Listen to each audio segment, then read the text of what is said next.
राधे राधे दोस्तों। भगवान शिव के परिवार में आप भगवान शिव, माता पार्वती और उनके दो पुत्र गणेश और कार्तिकेय एवं उनके गण नंदी के बारे में जानते हैं। लेकिन क्या आपको पता है भगवान शिव की 5 और बेटियां भी थी जिनका जन्म अनजाने में ही हो गया था। कथा में आगे बढ़ने से पहले मेरा आप सभी से अनुरोध है, मेरे चैनल को सब्सक्राइब करके बेल आइकन को जरूर प्रेस कर दीजिएगा। तो चलिए कथा को आगे बढ़ाते हैं। कथा के अनुसार एक बार भगवान शिव और माता पार्वती सरोवर में जल क्रीड़ा कर रहे थे। उसी समय संयोगवश भगवान शिव का वीर्य स्खलन हो गया। उसी समय भगवान शिव ने अपने वीर्य को पत्ते पर रख दिया। उसी वीर्य से 5 कन्याओं का जन्म हुआ, लेकिन ये कन्याएं मनुष्य रूप में न होकर नाग रूप में थी। माता पार्वती को इस बारे में कोई जानकारी नहीं थी कि शिव लीला से 5 नाग कन्याओं का जन्म हुआ है, लेकिन भगवान शिव को सब पता था और वो उन कन्याओं से गणेश और कार्तिकेय की तरह स्नेह भी रखते थे। इसीलिए वो हर सुबह जाकर सरोवर के पास 5 नाग कन्याओं से मिलते थे और उनके साथ खेलते थे। काफी समय तक ऐसा चलता रहा। बहुत समय बाद माता पार्वती को शक हुआ कि आखिर महादेव इतनी सुबह कहाँ चले जाते हैं। इसीलिए उन्होंने तय किया कि वो इस रहस्य को जानकर रहेंगी। एक दिन जब भगवान शिव सरोवर के लिए सुबह सुबह निकले, तब माता पार्वती भी उनके पीछे सरोवर तक पहुंच गईं।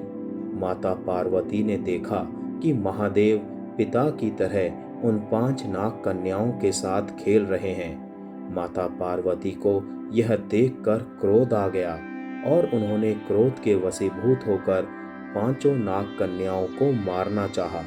जैसे ही उन्होंने मारने के लिए पैर उठाया, तभी भोलेनाथ ने उन्हें रोककर बताया कि ये 5 नाग कन्याएं आपकी पुत्री है। महादेव की इस बात से माता पार्वती आश्चर्य से देखने लगी। फिर शिव जी ने देवी पार्वती को नाग कन्याओं के जन्म की कथा बताई। शिव जी की कथा सुनकर माता पार्वती ने भी उन्हें अपनी पुत्रियों के रूप में स्वीकार कर लिया। भगवान शिव की इन 5 नाग कन्याओं का नाम जया, विषहर, सामेलबारी, देव और दोतली है। भगवान शिव ने अपनी पुत्रियों के बारे में बताते हुए कहा कि जो भी सावन मास की शुक्ल पक्ष की पंचमी के दिन इन नाग कन्याओं की पूजा करेगा, उनके परिवार को सर्पदंश का भय नहीं रहेगा।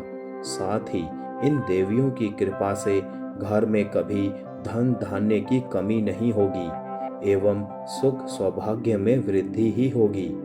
यही कारण है कि सावन की शुक्ल पंचमी के दिन इन नाग कन्याओं की पूजा की जाती है। एक और कथा में शिव जी की 3 पुत्रियों का वर्णन है, अशोक सुंदरी, ज्योति और मनसा। देश के कई हिस्सों में इनकी पूजा की जाती है। कहा गया है कि शिव जी की बड़ी बेटी अशोक सुंदरी है। देवी पार्वती ने अपना अकेलापन दूर करने के लिए इन्हें जन्म दिया था। देवी पार्वती के समान ही अशोक सुंदरी बेहद सुंदर थीं, इसीलिए उन्हें अशोक सुंदरी कहा जाता है। अशोक नाम इसीलिए दिया गया क्योंकि वो पार्वती के अकेलेपन का शोक दूर करने आई थी। शिवालयों में अशोक सुंदरी की पूजा की जाती है।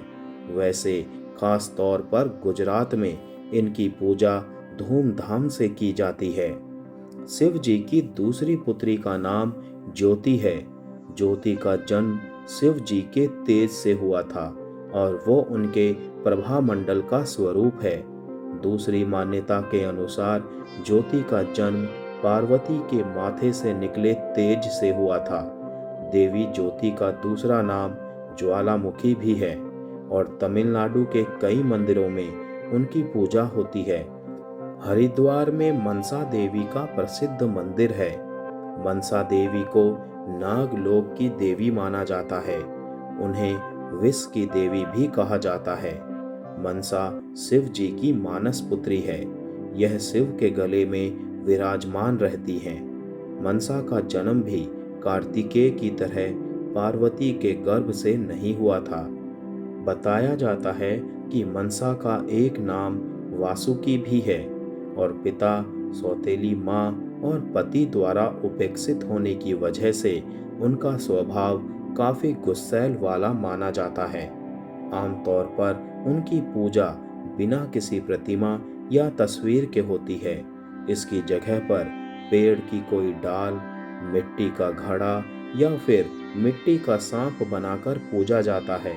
चिकन पॉक्स या सांप काटने से बचाने के लिए उनकी पूजा होती है। जय शिव शंकर, जय भोलेनाथ, हर हर महादेव।